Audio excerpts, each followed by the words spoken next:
নমস্কার বন্ধুরা, এই ইউটিউব চ্যানেলে জানাই স্বাগতম। এই মাত্রই আবহাওয়া দপ্তরের তরফ থেকে পাওয়া আবহাওয়ার তাজা খবর। এই মাসেই ৪৫ ডিগ্রিতে উঠে যেতে পারে দিনের সর্বোচ্চ তাপমাত্রা। আজ ও কাল বাংলার বেশ কিছু জায়গায় হতে পারে কালবৈশাখীর ঝড়।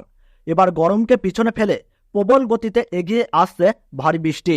আগামী ২৪ ঘন্টার মধ্যেই পশ্চিমবঙ্গ ও বাংলাদেশের বিভিন্ন জায়গায় রয়েছে হালকা বজ্রবিদ্যুৎ সহ ভারী বৃষ্টিপাতের পূর্বাভাস। তো আজ এবং আগামীকাল বাংলার কোন কোন জেলার আবহাওয়া কেমন থাকবে, কোথায় কোথায় রয়েছে তাপপ্রবাহের লাল সতর্কবার্তা এবং কোন কোন জেলার ক্ষেত্রে এই তাপপ্রবাহের মাঝেই বজ্রবিদ্যুৎ সহ কালবৈশাখীর ঝড়ের পূর্বাভাস দিল আবহাওয়া দপ্তর। তো এই বিষয়ে যে গুরুত্বপূর্ণ আপডেটগুলো চলে এসেছে, তো তাই কিন্তু আমি আজকে আপনাদেরকে জানিয়ে দেব এই ভিডিওটির মাধ্যমে। তো বিস্তারিতভাবে জানতে হলে অবশ্যই ভিডিওটিকে শেষ পর্যন্ত মনোযোগ সহকারে দেখবেন। আর আপনার জেলার সঠিক আবহাওয়ার খবর যদি সবার প্রথমেই পেতে চান, তাহলে অবশ্যই আমাদের এই ইউটিউব চ্যানেলটিকে সাবস্ক্রাইব করবেন এবং পাশে থাকা বেল বাটনটিকে অল করে রাখবেন। তো চলুন ভিডিওটিকে শুরু করা যাক। সকাল থেকেই লাফিয়ে লাফিয়ে বাড়ছে তাপমাত্রা। অসহ্যকর গরমে অতিষ্ঠ হয়ে উঠেছে জনজীবন। বাইরে কিংবা ঘরে কোথাও মিলছে না এই গরমের হাত থেকে স্বস্তি। কালবৈশাখী ঝড়ের সময় চললেও কোথাও দেখা যাচ্ছে না কালবৈশাখীর ঝড়। এই পরিস্থিতিতে আবহাওয়া দপ্তর জানিয়েছে আজও বেশ কয়েকটি জেলায় মৃদু তাপপ্রবাহ লক্ষ্য করা যাবে।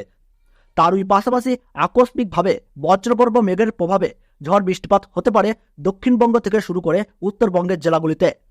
আবহাওয়াবিদরা জানিয়েছেন আগামীকাল থেকে ভয়ঙ্কর রূপ নিতে চলেছে তীব্র তাপপ্রবাহ।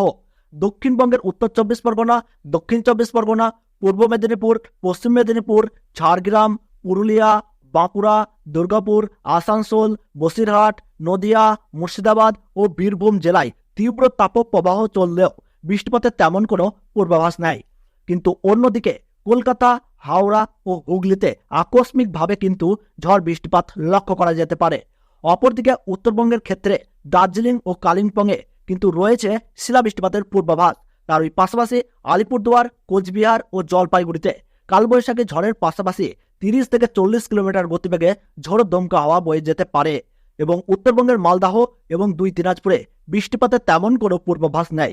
অপরদিকে বাংলাদেশের আবহাওয়া রিপোর্ট অনুযায়ী আজ এবং আগামীকাল কুমিল্লা, খাগড়াছড়ি, নোয়াখালী, চট্টগ্রাম, ব্রাহ্মণবাড়িয়া ও ফেনী অঞ্চল সহ ঢাকা, ময়মনসিংহ, সিলেট, বরিশাল বিভাগের কিছু কিছু এলাকায় আকস্মিকভাবে বজ্রবৃষ্টির সম্ভাবনা রয়েছে।